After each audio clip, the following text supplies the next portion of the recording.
All right, here we go. So welcome everybody. I am just putting together a presentation on bird photography to hope people will enjoy. Starting off with a little bit of a movie. I'm going to mute everyone here for the moment while I'm playing the movie. It's about 6.5 minutes or so. And then I'll unmute everybody when we're doing the actual showing of the 12 best pictures I've got, and then talking about my equipment and other stuff, sort of thing.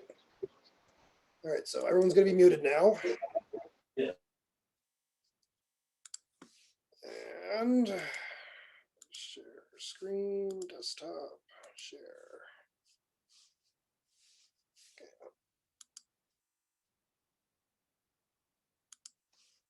Come on. Shrink down. There you go. Okay. Enter full screen.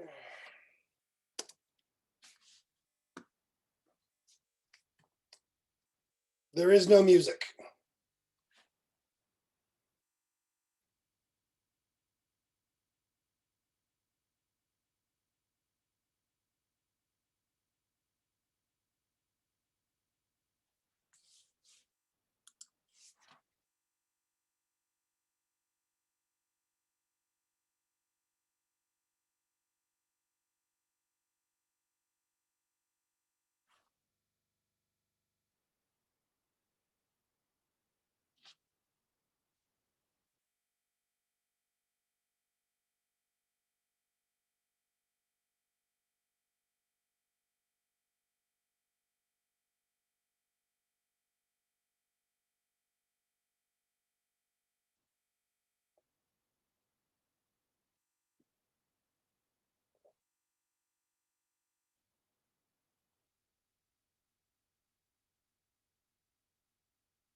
So if people want to unmute their screens, they can. Wowzers, those are stunning. Thank you. Beautiful. Very nice. Very Excellent. nice. Wonderful. Nicely done, Richard. Thanks, guys. Awesome. Yeah. All right, so of those, I kind of picked up my 12 best. I'm going to just kind of go through and talk to you guys about them. And if you guys got questions, feel free to ask. I have one question. There was a bird with a sort of a crossover beak. What kind of bird is that? There's one of these pictures. One of those is in there. We'll talk about that when we get to that one. Okay, That's what I want. I think it was red.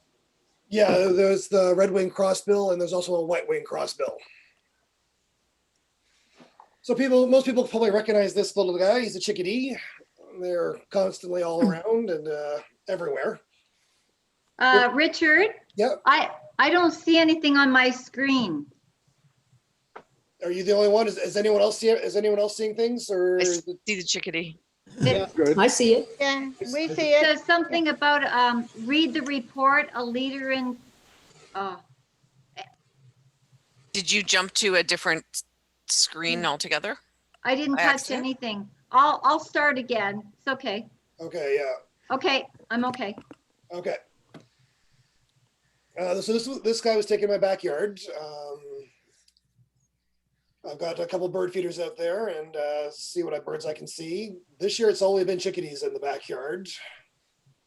This was shot at about 1/800th of a second at about an f5.6. The ISO was about 800. This was using my 2 to 500 lens, and I was shooting at 500 millimeters. So And then is Richard, it cropped into or? Yeah, say most of the pictures are going to be cropped in as well as part of the usual editing process. I love the detail on this. yeah. Mhm. Richard, And Richard, Yep. what type of, do you use super glue or gorilla glue to get them to stay on the branch that long? I shoot machine gun methods. Oh, okay. Yeah. So you have a lot of files to go through. Yes. Oh, yeah. I go shooting, like say in my backyard for an hour, I can easily get 2,000 pictures to Oh, get through. And of those 2,000 pictures, I may only get 100 decent shots out of it. And then I will whittle that even down to maybe like 10 or 20 shots that I actually edit. Yeah. Just don't put- Richard, Yep. what do you use? Like a single focus point, or what do you use for focus? Like how do you? I usually use a single focus point and try to focus on the bird's eye when I go to shoot. So is it like a flexible focus point, or is it one in the middle? We'll say when I usually shoot, I'll try to probably usually set up in the middle and do it that way. So that yeah, you're usually if you set it to the right, then the birds are usually oriented to the left. Yeah, it's hard to shoot. So sometimes I just leave it in the center and just move my camera to try to get it centered in the frame. Yeah. And then crop later, crop Yeah. Yeah, you'll crop in for later. composition. Richard, Yep. do you use a spot metering too? I don't. I'll usually do my exposure and stuff at the beginning of the when I sit down to get my start my shoot, and then we'll make minor adjustments throughout the day as the light might be changing. Okay. You use a gray card? I've never used a gray card. No, I usually use I shoot raw, so I usually will do the white balance afterwards if I need adjustment. Right, okay. So do you focus on the eyes, or you just focus on the body? Try to focus on the eye, but birds move fast, and sometimes it's on the body, and you just hope for the best. Okay. Yeah, especially When chickadees. birds are tiny. Sometimes it can be a challenge trying to get that eye. Yes. Well, I guess Richard, all, do So exciting when you do. Yeah. Richard, the did small you birds- use oh, a sorry. Richard, for my did you use backyard, a yes, I would likely, tripod? for my backyard shot, yeah, I would likely use a tripod in this case. Okay. But when I'm out shooting in Algonquin, it's usually handheld. Okay. because little birds are moving all the time, so you have to have a fast shutter speed. So do you Yeah, worry? it's Do you worry anything about the They granularity try of to your keep shots? it above like 1/500th of a second sort of thing, usually. 500. Okay. You're saying a 500th or faster. Usually, fat. Yeah. Yeah, definitely faster. Sometimes I shoot 1500, 1800 say, just to try to That's what I freeze the shoot. action. Yeah, yeah, Yeah. say you want a fast shutter speed to try to catch the motion, stuff like that. Say sometimes you're a little bit limited on what your ISO is, based on like the conditions of the day, sort of thing. right. So Richard, what percentage of these were done with the new Z6 and which percentage would have been done with the older Nikon? So of these pictures, I've got 4 of them have been taken with the new Z6, which was that first one was, and the rest were taken with my old D610. Do you notice a difference when you're using the Z6 because it's mirrorless? I take more shots, so sometimes I get a few more keepers out of it, sort of thing, with the Z6, because it will capture frames a little bit faster, sort of thing, and it doesn't buffer. It doesn't buffer as a short time. Like say, I can get maybe like 30 shots of the bird before I start slowing down for a little bit of buffering. Where before on the Z610, I would usually probably only get maybe like 10 shots before it would start buffering. Wow, even with a fast card. Yeah. Wow, Wow. that's not enough when you're shooting No. 2,000 pictures in an hour. Right. Exactly. So this was a chickadee I shot in Algonquin Park. It was more of a sunny day there. So like say the background colors in the greens are a little bit brighter. The bird's a little bit brighter as well because it is a little bit more of a sunny day in this case. The catch light in his eye is better too. Yeah. And the eye is Again, the bang bright on. sun. Hmm. So was that at 5.62? That was shot at a 5.6 at a 1/1000th of a second. Okay. This one was ISO 400 because of the bright sun. I could get the ISO down a little bit lower. Again, this was shot with the 2 to 500 lens. Okay. So why do you shoot at 5.6 all the time? Just Because the lens won't go any lower. there's that. Get the bird background. I say because I'm using fast shutter speeds, I need to get as much light in as I can at times. So that's why sometimes we'll be using that wide open aperture to do Okay. shots. So that's the widest the lens goes. Okay. Okay. Yes, the 2 to 500 lens is only good. Yeah. You only get 5.6 is the lowest f-stop. Right. I don't have millions of dollars to get a bigger zoom lens that's got something bigger. Oh, But on the yeah. right angle of 5.6 is enough to get the entire chickadee into focus. Oh yeah. Yeah. He's That's all in focus except his tail. So And so Yeah. that's feels a little further away, so Yeah. that would Yeah. affect it. That's Yeah. awesome. Beautiful. I Yeah. love the background, everything. It's beautiful. Yeah. The book is really nice. So this was another chickadee in Algonquin. This was actually before I had my 2 to 500 lens. This was my 7300. This one has a little bit lower a little more lower shutter speed at 5.3, 1/320th of a second, with the ISO of 1600 in this case. So do you use any special software for denoising? I've actually just basically mostly used the denoise software in Lightroom. Okay.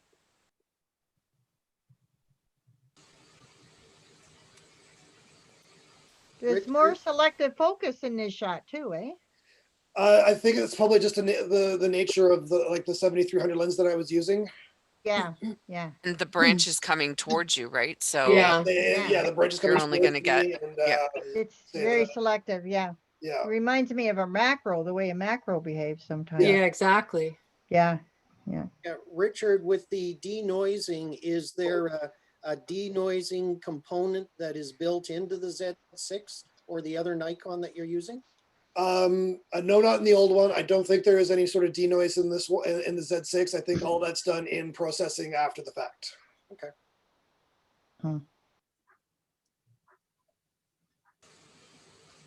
So this is the crossbill that we talked that someone had a question about earlier. This is a female red-winged crossbill. Might be a juvenile male. I'm not. I'm saying my birds. I'm still learning, so I'm a little unsure on that side of things. Richard, it's red crossbill.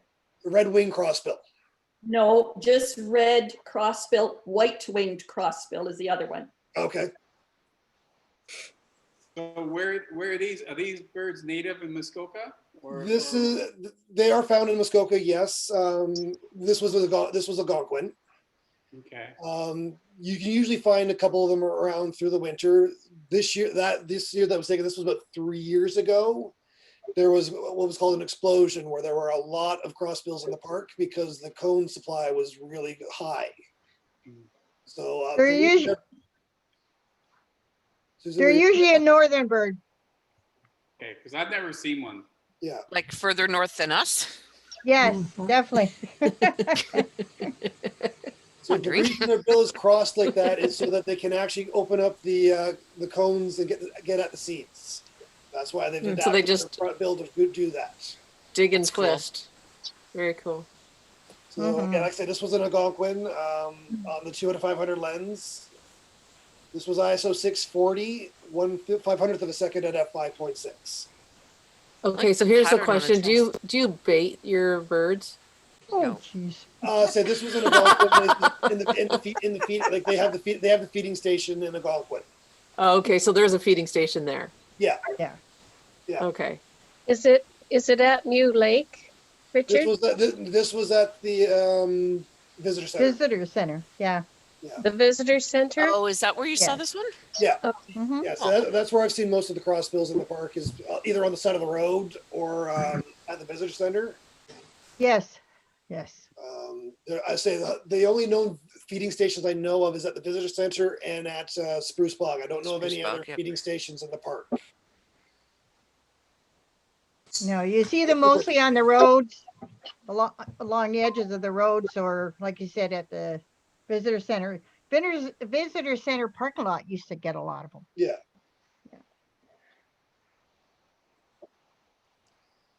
So this is Canada's bird. It's the gray jay. This was Canada Jay, the official name is Canada Jay now? well, say it's Canada gray jay. Like say, gray jay, whiskey jack. I've heard them called too.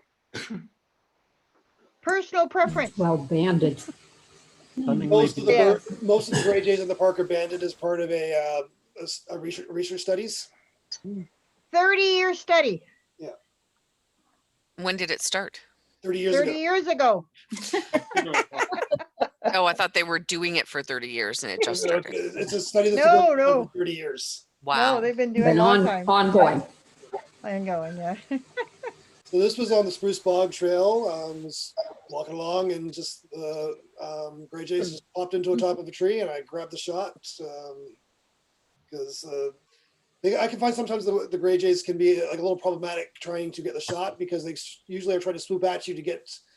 These are ones of the birds that people tend to try to feed, sort of thing. So they're trying to swoop at you to get the food that you're supposed to. I don't have any, but they kind of bug me to try to get some food. Oh, it's stunning. Who puts hands on them?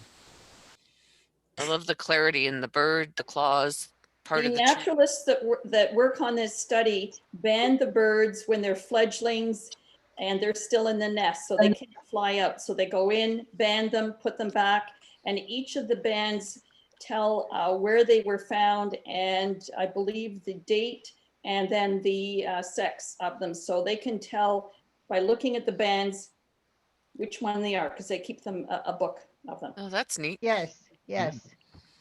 These birds are amazing too because they nest starting in February. Can you imagine having your babies in February? Oh, Yeah. They cache food all over the forest and then go to find it in the winter to feed. well, that's very cool. And this is why Than I do. this is why the mild winters are not beneficial to them because their cache food sometimes will go rancid. And if they feed that to their babies could die from it. So if we keep getting these warm winters, these birds may be leaving our area to colder weather because of the problems with their cache food. It's going to be pretty cold all week. Yes, thank goodness. For them, Beautiful bird. it is. So blue jay. There's the beauty. This was an Algonquin. I love the color of the blue jays in the winter compared to like that cool background. The blue just really pops out in my mind. Yep. This was shot with my new Z6 on the 2 to 500 lens. 1/500th of a second at f5.6 with an ISO of 800. Mm, Nice. beautiful. I love it. I love the pose. It's just gorgeous how it shows its back. Those overlapping feathers. Yeah. Do blue jays catch their food as well? I don't They- know. They do They a little bit, but not as much as chickadees, nuthatches, and the Canada jay. Blue jays actually steal more food than they do catch. So I've got a bunch of blue jays around my place, and I feed them all kinds of things like peanuts and stuff like that. So they'll take the peanuts away and they'll put them someplace, and then they come back and get another one, and then they'll go hide it someplace. So are they caching it, or what are they doing? Yes, they memorize where they are. Okay.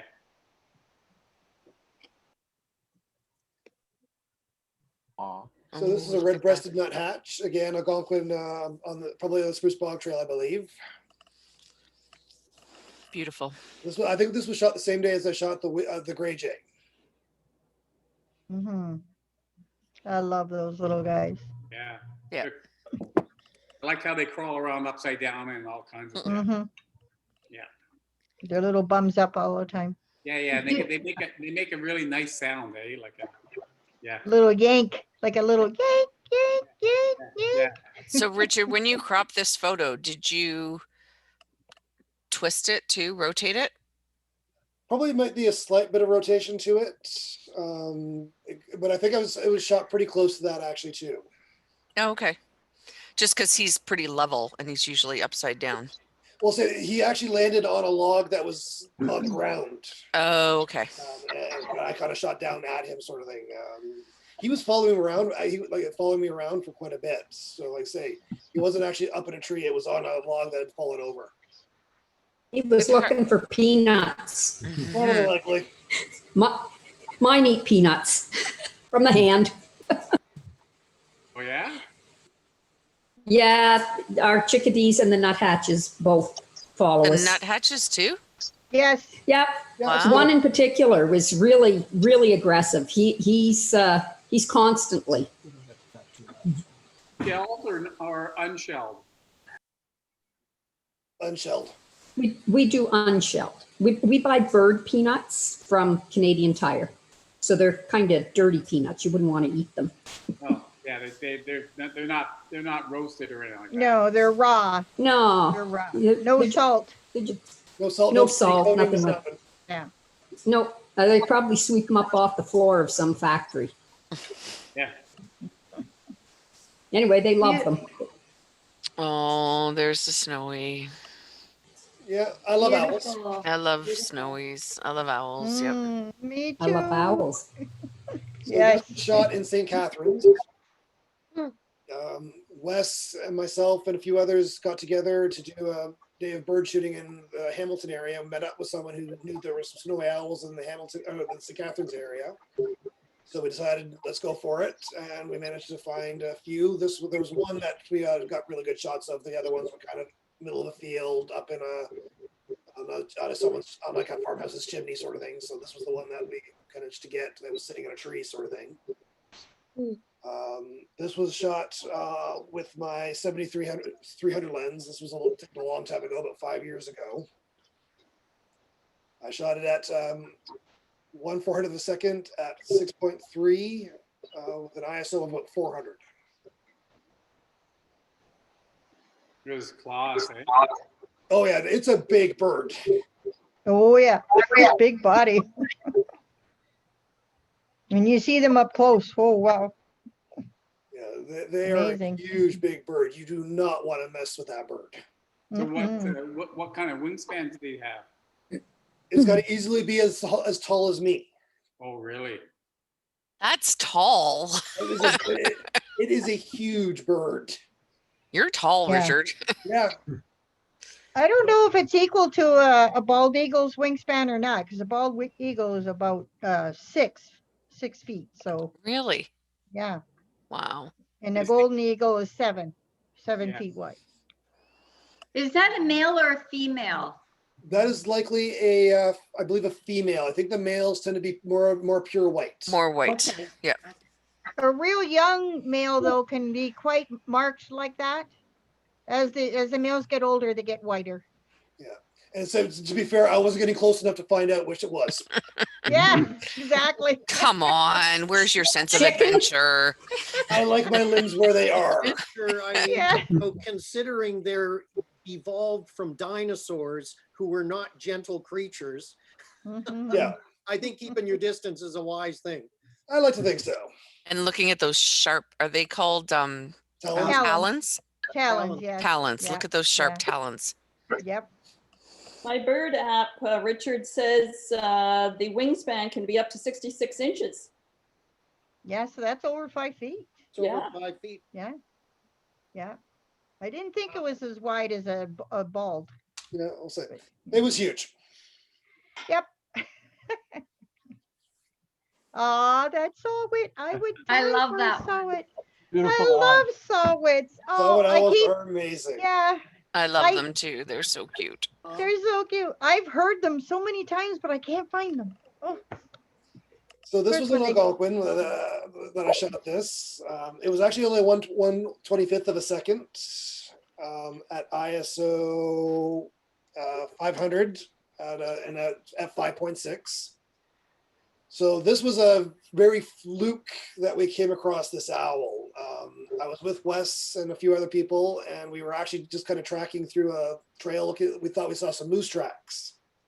As Wes was rounding the corner, he put his hand up onto a tree, and all of a sudden something flew out. And we just initially thought it was like a gray jay, because of saw-whats are actually a fairly small owl. All of a sudden it landed on the tree over there, and like I say, I'm kind of standing there a little bit shocked at the moment, like there's an owl there. Wes is kind of like hyperventilating and like, owl. And we started shooting, and then we just started shooting, sort of thing. There were, like I say, we only shot for probably like 5, maybe 10 minutes before we got away from it, so that we didn't stress the bird too much. That's a Because pretty they good length of usually- time though. They usually sleep during the day. Yeah. And you can usually find them in cedars, but they're really, really close to the stem of the cedar tree at about eye level. And the way to find them is to look for the poop at the bottom of the tree. Yeah. Yep. Yeah. Oh, Yeah. They're referred to as beer can owls because they're the size of a beer can. Oh, they're really, really cute. They're They are so cute. small. Yeah. Yeah. So I haven't cute, got to yeah. see one in the wild, but I got to see one and have it perch on my finger at the Muskoka Wildlife Center, All right. Yes. It is. Luna was her name, Luna, wasn't it? yep. Yeah.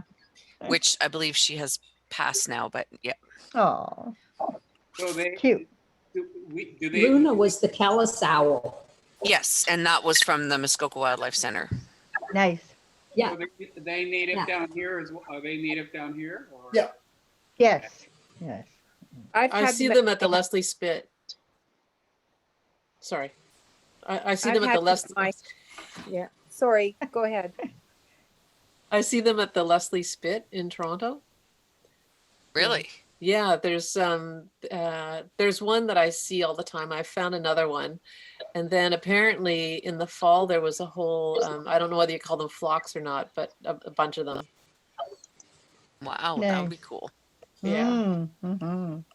Parliament of Owls. Parliament, yes. Yes. really? You have too much COVID down there, so That's true. we don't want to go there. Yeah, the bad Torontonians. Yes. Just for now. Yeah. So after he perched on that first spot, he actually just kind of flew up to another spot for a few minutes, sort of thing, and shot. Then that's when we decided to leave him, so we didn't get too stressed out. Nice. I use the term he. It could be a female. I don't know. Kind of looks like a male.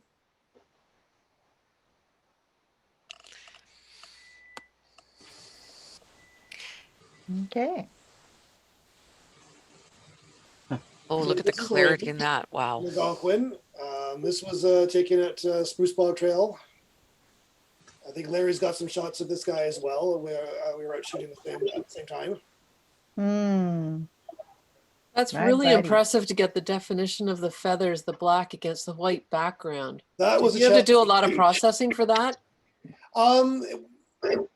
Not a whole lot of extra processing. It was more trying to get the whites down because they were a little bit overblown, a little bit, or a little bit Right. close to the edge. Try to find that balance sort of thing. Because, like say, you've got a black bird on a white background. It's not kind of the ideal for a camera to shoot that. Yeah, it's beautiful. Yeah, This was shot at ISO 1600 with a shutter speed of 1/1000th of a second at 5.6 on my Z6 with the 2-500 lens. Yeah, if you're, I have a shot similar to this, and in Lightroom, if you use the dehaze button and bring your highlights down, like Richard was saying, we're trying to put a little bit in the background there because the whites just blow out when you try to get detail in the actual bird. And for those people that are nerdy like me and just have to know, a group of owls is referred to as a parliament. Yes. Oh, right. Parliament, and that is because of their wise disposition. In Greek mythology, the Oh my owl God. is the symbol for Athena, the goddess of wisdom. There you go. Richard, is that a crow or a raven? That's a raven. Raven.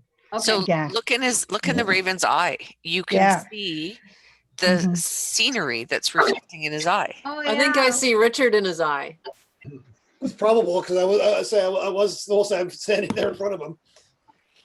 Richard, do you remember our experience at Found Lake when that one raven landed like 4 feet away Yes, from and me? I know the shot you got, and I'm jealous. Because unfortunately, I had a wide angle lens on my camera. Right, and I did it. Well, my 18-300, it's amazing how it works as a macro too, and so it got some really close-ups of them. Yeah, those are your shots of the raven that day were beautiful. Yeah, thank you. Well, this one is too, Richard. It That's is. amazing. All the feather details, crazy. Yes, it's gorgeous, absolutely gorgeous. And And nice that's a catch bird you light in don't his eye. necessarily look at and think, oh, it's beautiful. Yeah, sometimes let's say you just get that black silhouette, and it's like, wow. Yeah. Ooh, swans. And this is awesome. So this was shot in Muskoka with where the swans are. Like the backlighting.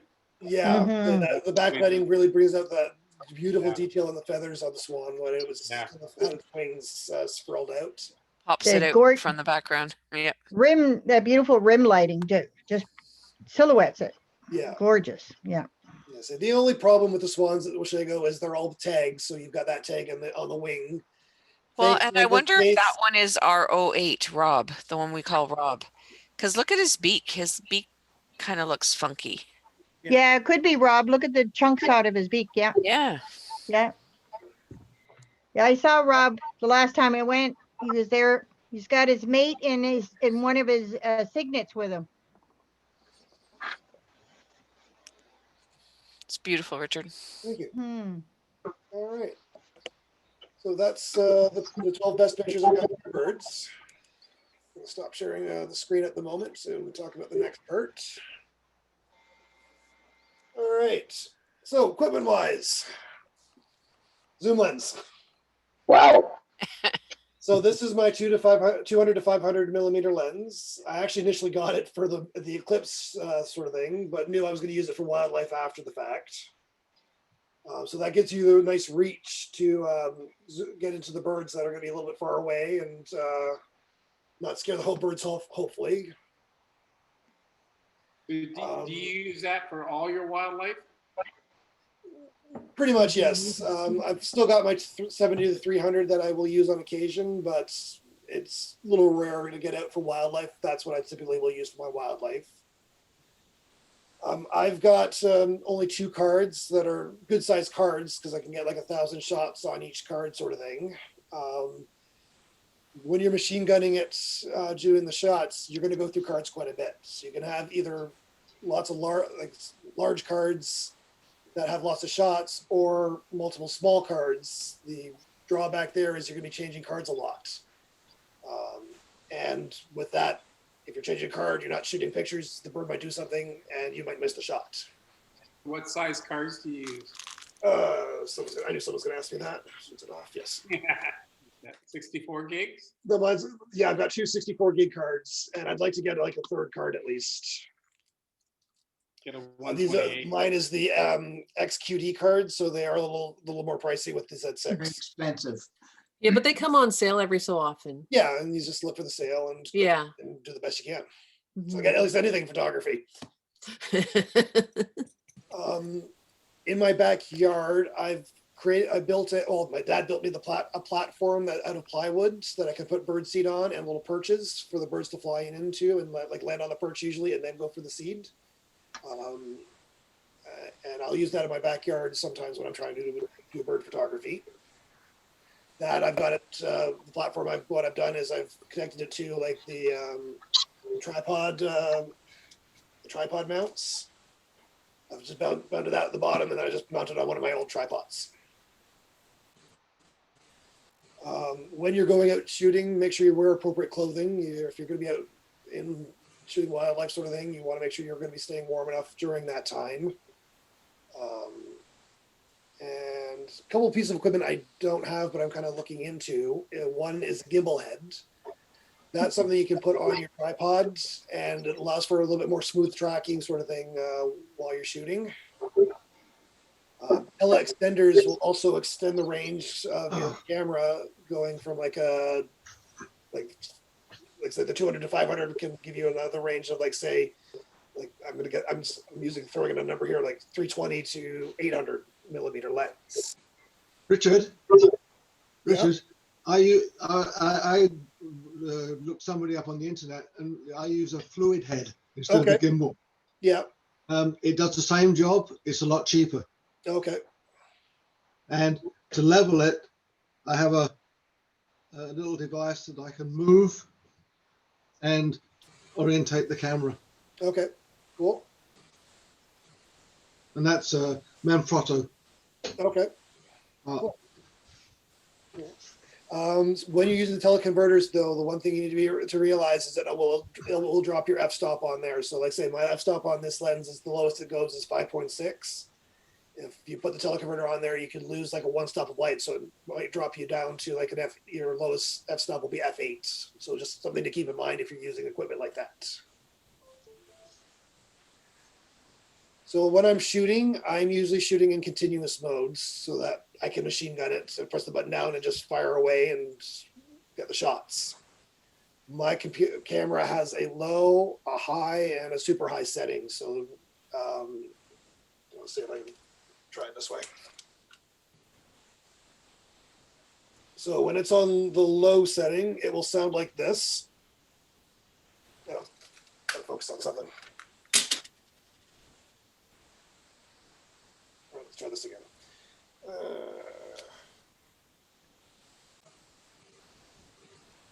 Use the machine. Is that a Nikon? Yeah.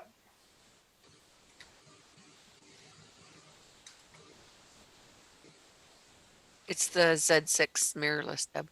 Yeah. Okay. So I'll continue. Oh, actually, I gotta figure out how to turn it off. Because I want people to actually hear it.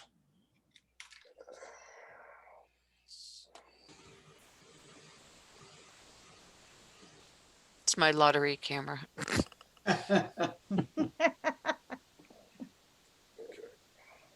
Sorry, guys. Something else, Richard, maybe everyone on here knows, I don't know, but you were talking about your tripod and everything. Yeah. That you should put the tripod mount on the lens when it's that big, not on the camera. Yes. Exactly. It comes with a hook there.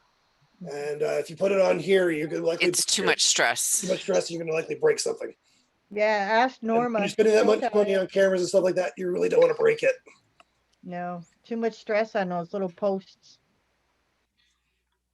I'm just checking the thing. Thank you, Jane. I just learned something. I thought so, but even my 80 to 200 lens, which is much smaller than that one, I put on the lens as well. If your lens comes with the little thing that has the hole for the tripod, it means that should go on it. Yeah. Yes. it's telling you to use that. Yeah, my And my the- 70 to 200, and Mhm. it's got its own tripod mount Yes. If your lens Yeah. has its own tripod mount, then use it. because that's quite Even believe it or carrying not, your that's quite a camera. heavy lens. Just carrying your camera, you should be carrying it by the lens, not by the camera, Yes. when it's got a Exactly. big lens.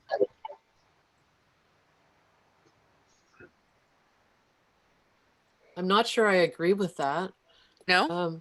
Yeah, if you're carrying your camera, like you have it on a strap, and you've got your long lens, you should be, and the strap has one of those little screw things. You should screw it into your camera, not into your lens, because I think it'll ruin the lens.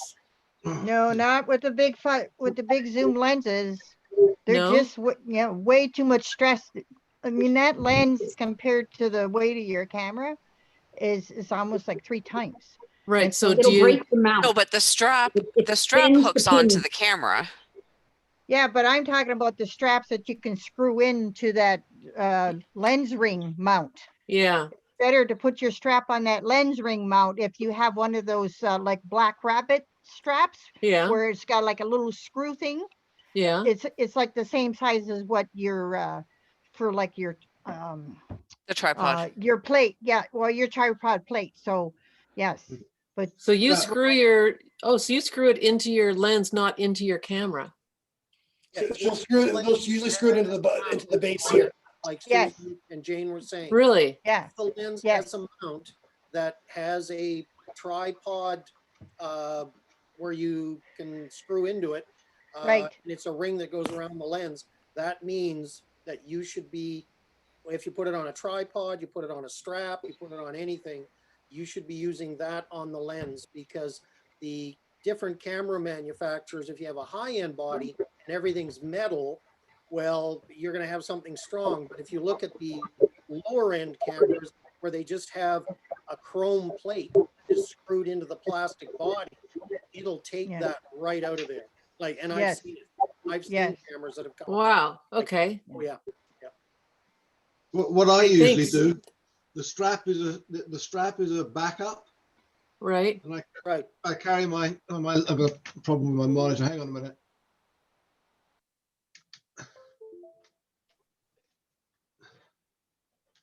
And I turn the tripod mount of the lens up the top. Now I carry the camera like that, but my straps Yep. are back up.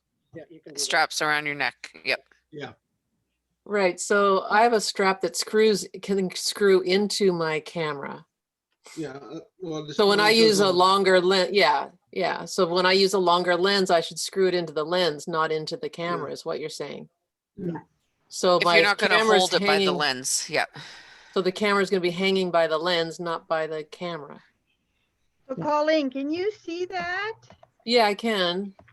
Yeah, so see how this is this is similar to a black, what they call a Black Rabbit system. This is actually you the Pro missed- Master. Susan's Oh, disappeared. you've disappeared now, Susan. Oh, have I? Sorry. Yeah, we can It's hear you. okay. We can hear you though, but we can't see you. Oh, Yeah, well, that's you not gonna fine? help, is I it? carry it by Can you the see me now? lens. Yeah. Oh, wait, yeah. Yeah, there you go, Norma.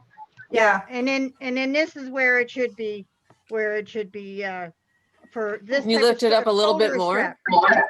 Can you, yeah, there Susan, you go. lift it up higher. Yep. Oh yeah, there we go. Okay.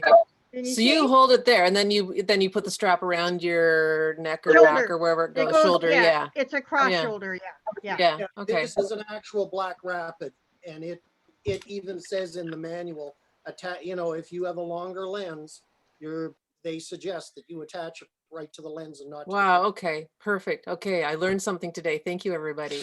If you No use one of problem. those quick release plates, it usually has a folding little ring, and you can use that in a pinch. Oh, right. Okay. The quick release Mhm. plate that's on the Mhm. bottom of the foot then has Yeah. a little attachment. Right. I want to thank everybody for this discussion too, because I lost the piece that screws onto the camera and attaches it to the tripod. And I've been in a panic for a month looking for it. And when we brought up how you mount it from the lens, I bet it's on my lens, which it Yeah. was. There you go. Excellent. I've done that too. Found it. I was just Yeah. getting ready to order another one. There you go, Joan. We all have those moments, honey. We've all done Oh, I stuff have like lots of that. them. Yes, yes. I had to buy a new set of feet for my tripod because I lost one. Oh, Oh, there. Yeah, and you can only buy them in sets of 3, of course. Of course. Well, Now I've you got have 2 spares. spares. All right, so when I'm setting up to do my shooting, I will start up by getting my shutter speed kind of where I want it, and then adjust my ISO accordingly, and then let my camera kind of figure out where the f-stop I can shoot at. Usually it's going to be like the biggest f-stop at 5.6 to do my shooting sort of thing, and that's how I figure out my kind of where I'm going to shoot from. So do you shoot in manual or do you shoot in aperture priority? What do you do? I always shoot in manual and I make the adjustments that way. What's everybody else do? Manual, all the way. Manual. Manual for me. Manual. Always in manual. Manual. Everybody shoots in aperture priority? Or I'm lazy. I use aperture priority. Yeah. Sometimes. I shoot my action sports in aperture priority. I basically set the ISO and then shoot an aperture. I have to admit, sometimes it would have been really handy to shoot in aperture mode because especially on a cloudy day, it changes so quickly and the birds are fast enough. Yeah. And say when you're doing that, say it's important, like say, don't just shoot and keep going. Like say every so often, check the back of your camera and make sure you're actually shooting. Yeah, I've done that too. I've blown out birds. Like you said, like say, it changes the light. You want to make sure you're keeping it, especially when shooting manually, you make sure you're adjusting properly so that you are getting good shots. Yeah, I sometimes forget to look at the back. Yeah, me too. Raise your hand, everyone who's done that. And by the time I do, it's like, oh, damn it. I hope Lightroom can fix that. It's like, with your mirrorless, can you shoot a silent shutter? Yeah, that's what I've actually got is set up. I say I was got it set up for silent right now, and I can't find the button to turn it off to show you guys the different sort of continuous modes that I can use. Right. Because I say I can press the button, but you guys can't hear a thing. No. Yeah, but it is a mirrorless advantage when you're close up to animals. Oh yeah, no, it's a great advantage with animals that you don't have that snap of the shutter and the beep sometimes that goes off with it, so that doesn't scare the animals away and scare the birds away. Because the quiet on the Nikon isn't that quiet. No, it's not. And your shutter lasts longer too on your camera because you're not using it. Yeah. Right. Okay.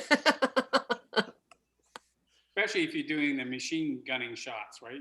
Yeah, that's really hard on the shutter on the camera, especially in the wintertime. Yeah. Hard on the camera.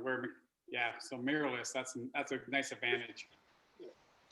So I thought I'd just finish up there, kind of showing you guys how I kind of edit my pictures in Lightroom. So I'm going to share my screen again. Oh, absolutely.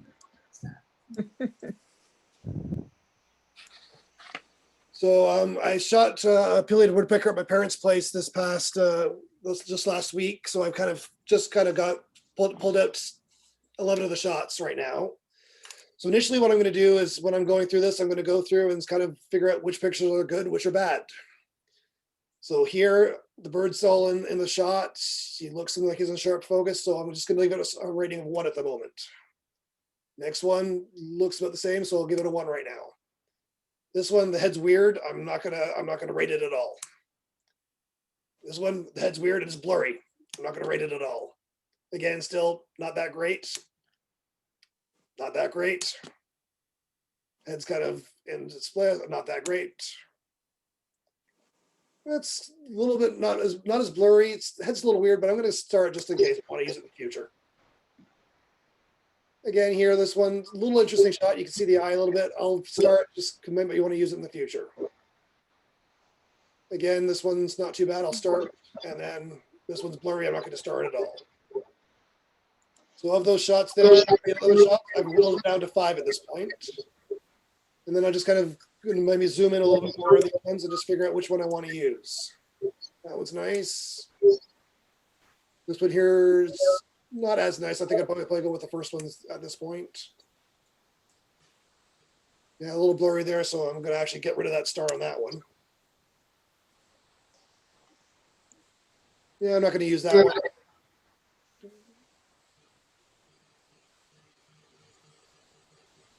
Yeah, I think I'll use this one. I'm gonna get that one a 2 rating now. I'm gonna edit it.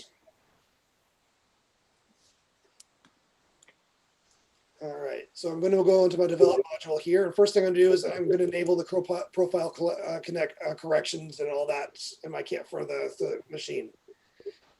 With the Z6, these are all built into the camera, so Lightroom doesn't actually do anything in this particular case, but some of the older cameras and stuff like that, it would actually, the vignetting at the edges, it would correct for some of that sort of vignetting and the lighting changes at the edges.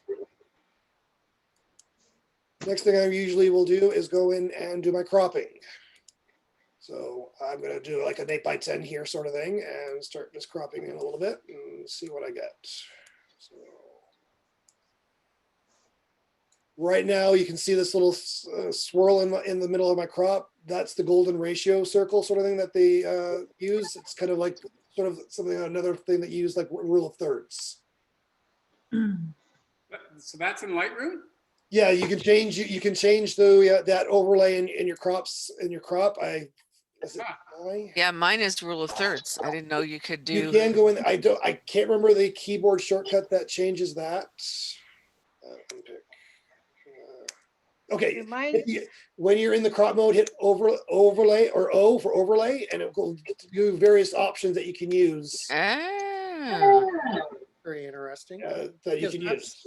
That's part of the Fibonacci Yes. formula. Yes. And I've actually got a program or an app where I have to drag it over and then jump back and forth between the two of them. But having that built in is brilliant. Absolutely brilliant. Can you move it around like that's in the upper right? Yes, you can. I do not know that keyboard shortcut. Okay. But if you go on Google or whatever search engine you use and just type in Lightroom overlay shortcuts, you'll be able to figure out that keyboard shortcut very quickly. Perfect. Wow, that's going to save me some time. So I like that crop. The bird's kind of in the sort of that rule of thirds sort of section there. You got a little bit of a blurred background. See the tree where it's kind of pucking out. So I kind of like this sort of shot. Next thing I'll do is just kind of check for any dust.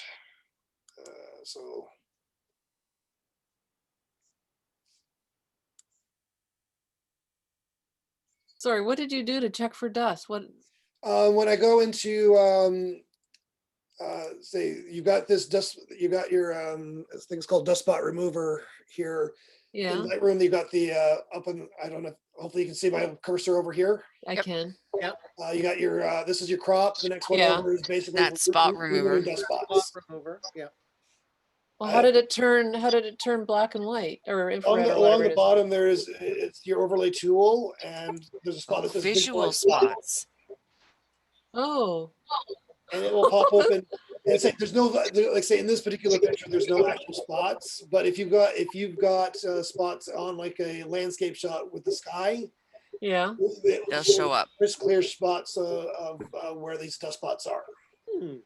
Oh wow! I'm going to save so much more time now. Thank you. Yeah, no worries. So in this case, there's no dust spot, so I move on to the next part and say this is where I would start doing my editing of the colors in the picture. So maybe warm it up a little bit because it was in a day. So just get rid of some of that blue. Everything else I think is fine. I don't adjust the tint. I'm gonna brighten it up a little bit. Just the contrast probably a little bit as well. Bring it up a little bit higher. I just do small changes and then adjust as I need to. So I've kind of blown out the feathers in the white in his feathers. So I'm going to drop the highlights down a little bit here. Just kind of see what the shadows do. I'm going to just bring the shadows up that little bit higher, kind of get a little more detail in the black of the bird. So drop those whites a little bit again to get a little bit more better visualization in those white around his neck there.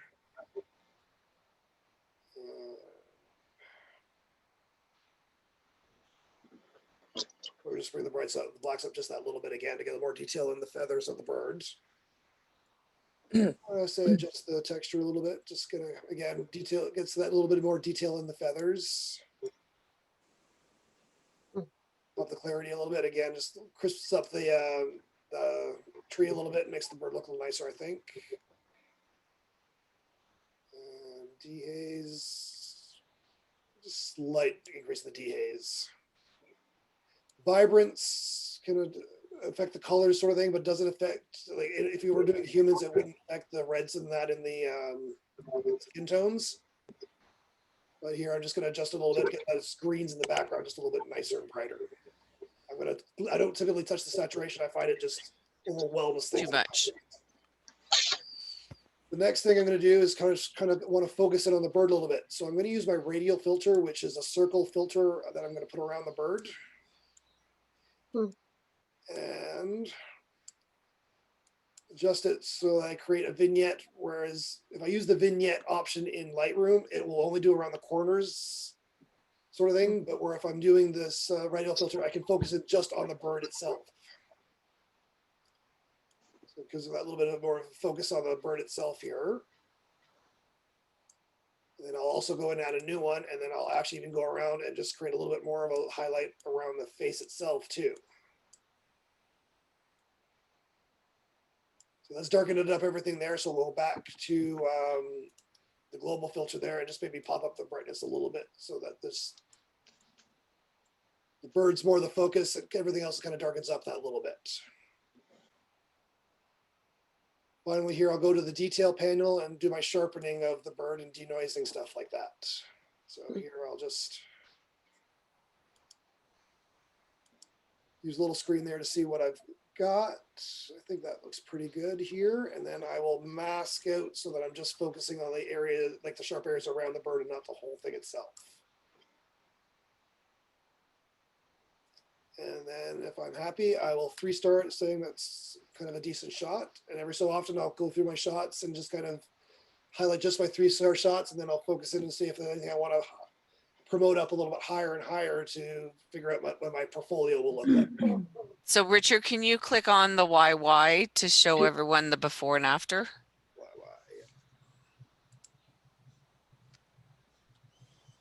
Let's just close here. Oh my, yes, what a difference.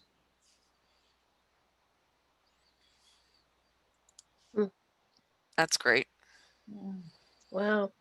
And say it's editing. You can always go in there and fudge and try different things and stuff like that. Yeah, but you really made the woodpecker stand out better. Yeah, it pops. It really pops now. All right. So any other questions on the editing sort of thing before I shut her down there?